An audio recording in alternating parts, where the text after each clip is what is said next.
Speaker, Senator Gerard Craughwell. You have 6 minutes, Senator. Thank you, Lascar Hirlock. Minister, I want to thank you for coming to the House today. I want to thank you for having the courage to face this issue.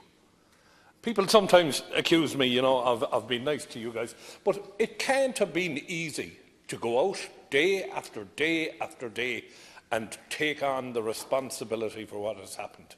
More importantly, during your speech today, you told us of minutes before you went into the Dáil being handed last-minute information. This is just totally unacceptable. One of the things that I spoke about this morning, and I want to speak about it again now, is our propensity to look for the heads of ministers when things go wrong. And it's politicising what is a corporate failure within the public service. We take out the minister and we leave behind the problem. And Mr. Tony O'Brien, I'm delighted he wants to stay until July. I think he should go now. I think he should ring you this evening and say, I'm leaving. Because he has not done the country a service, and we don't want him. And in particular, Vicky Phelan does not want him to be here anymore. So I think he should do us all a favour and go. Before I talk a little bit more about corporate governance, one issue that has arisen. Women have rang the helpline 1800 45 45 55 and they have sought information. And one of the questions that was asked, and a couple of women contacted me yesterday on it, is the repeat screening. And they were told, yes, the Minister has made an announcement, but we know nothing about this. So that's something you might look into, because that is something within your power. Now I want to go back to the corporate governance, and I want to talk about a few things in the past. The anti-D case, which affected 100,000 people in this country. And it was known about by officials who kept their mouths shut and allowed a situation to develop. Hepatitis C. This country spent €1 billion settling hepatitis C cases. €1 billion. 80 women died as a result of hepatitis C. And we take the Bridget McCall case, for which a member of this House, not this particular House, but the lower House, has taken an unmerciful amount of stick throughout his career over. Some official somewhere started that case before it ever came to the attention of a minister. I spoke this morning about the Cartrona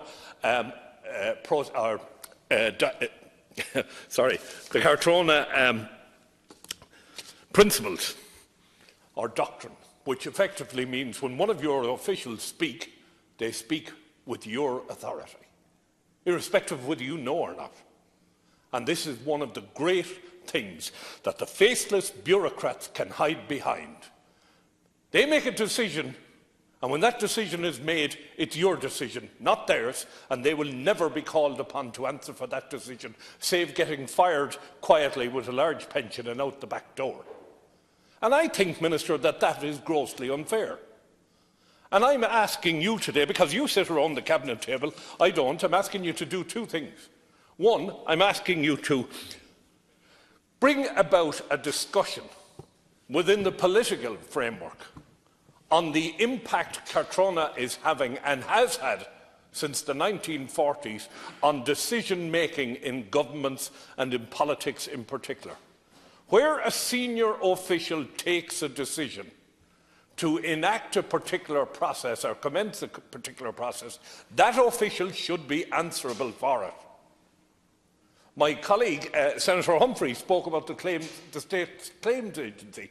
Have they learnt nothing? They took Mrs McCall to the point of the Supreme Court threat before they settled with her the day before she died. The day before she died.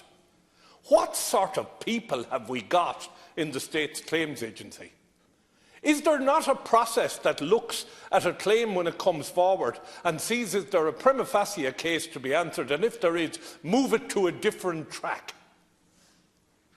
Why do we become so aggressive to every poor individual who brings their case forward?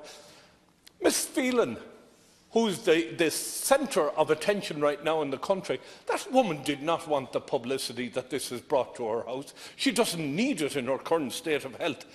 She forewent the chance of getting more money, I am sure, in order to ensure that women in Ireland knew what was happening.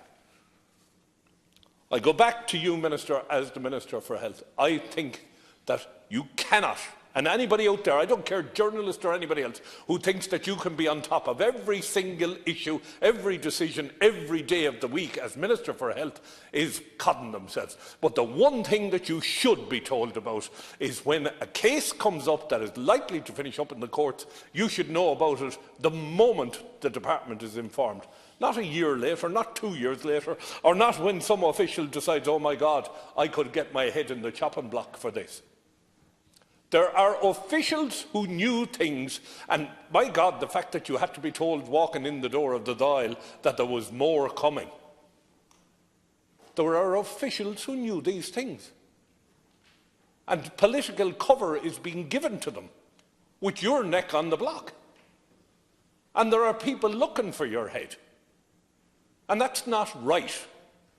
What's right is that those who take decisions are answerable for them.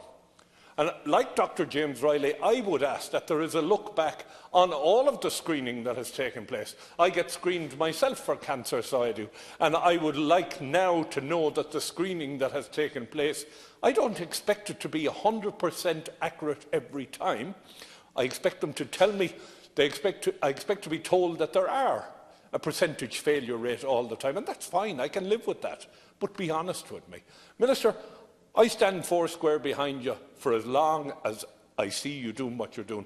One last point. When you bring political groupings together, please remember there are a number of us independent in the House. We'd like to know what's going on too. Thank you. For my God, the Shanador.